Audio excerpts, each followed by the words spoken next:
I got a new Hyundai Sonata recently, and I love the fact that it has a phone slot between the two cup holders.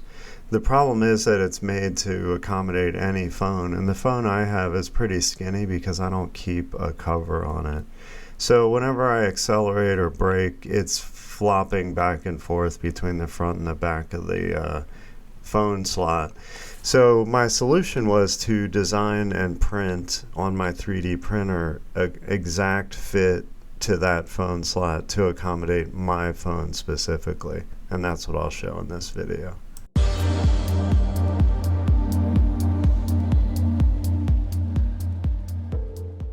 The demonstration of how I built the phone slot for the car custom. I have all the measurements because I had already done this, but I'm just going to show the approach that I used. So if you're not familiar with Fusion 360, there's about a lot of tutorials online that'll help. Alright, and I'm not great, but I know how to get around.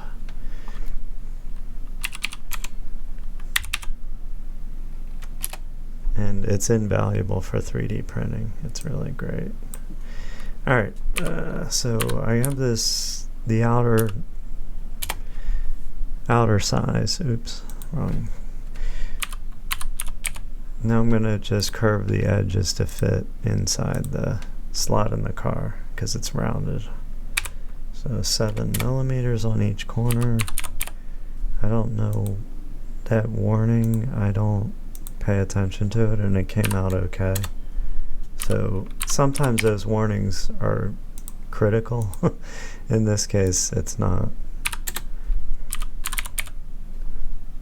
Okay, so this will be the top. The phone's going to slide into this location.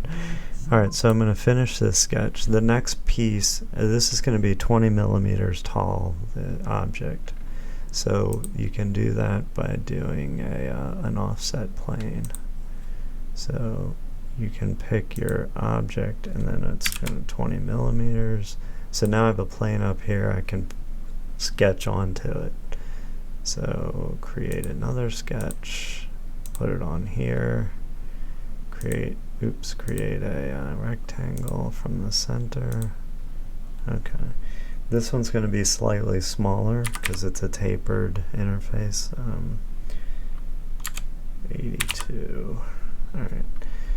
And then this one has the same. Let me just move this. Alright, get this out of here. Same size corners. 7 millimeter.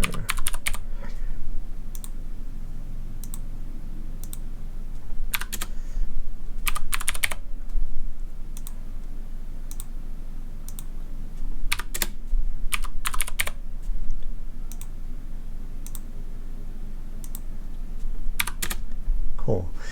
So finish the sketching. Alright, so now I have these two. What I want to do is build an outer shell around these, and the easiest way to do that is using the loft tool. So the loft will just let you take two planes and connect them with an outer shell. So now I have this shell. So the next step is going to be to make a slot through here to put the phone into. So I'll do that right here. Oops, hold on. Yeah, that's right. Create sketch. Choose this plane. Okay. Again, another rectangle. This is a really simple design. It really doesn't have to be that complicated for this interface for the phone. So this is going to be 12, and this is going to be 78.5. And you know, if you were doing this for yourself, you're obviously going to make these fit your phone. But this is just how I did it for mine. And then this one has fillets too, but these are smaller. So these are 2 millimeters.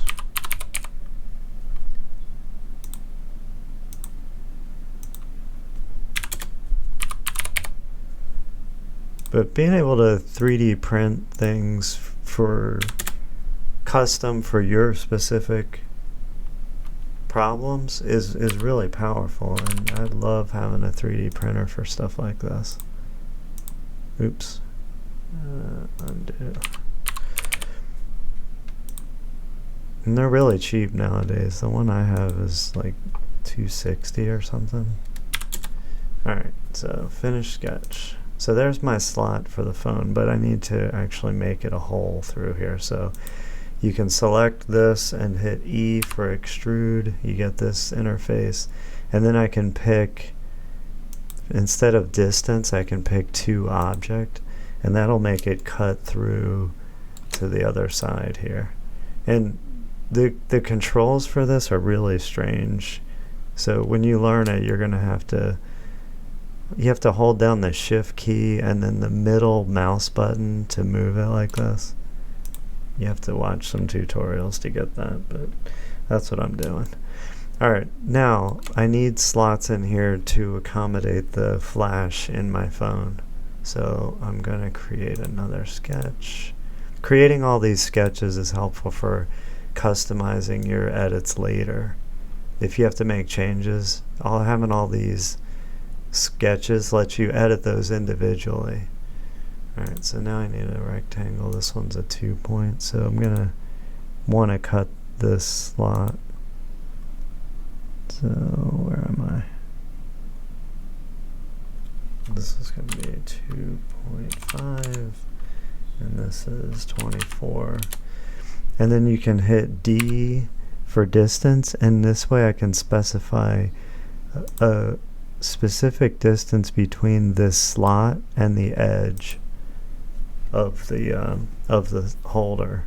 So that way, if I ever wanted to make this wider, this slot for the flash, I could just do it in relation to those outer dimensions. Or if the outer dimensions changed, it's always going to stay 6.5 millimeters from this edge. So if I started making this wider, if this, let's say this outer shell was too small, I could make it wider, and this 6.5 would stay the same, so that these dimensions are always 6.5. Alright, next. Take this plane. Hold on. Let me zoom in. Select this, E to extrude, and again, want to extrude it to the bottom. Alright, so there's my cut. Now I have a slot for the camera flash. Alright, same thing on the other side, in case, because when I'm putting the phone in there, I don't want to have to put it a certain way. I want to put it any which way, any of the 4 ways you could put it in. Alright, so this is same approach. 2.5, 24, oops.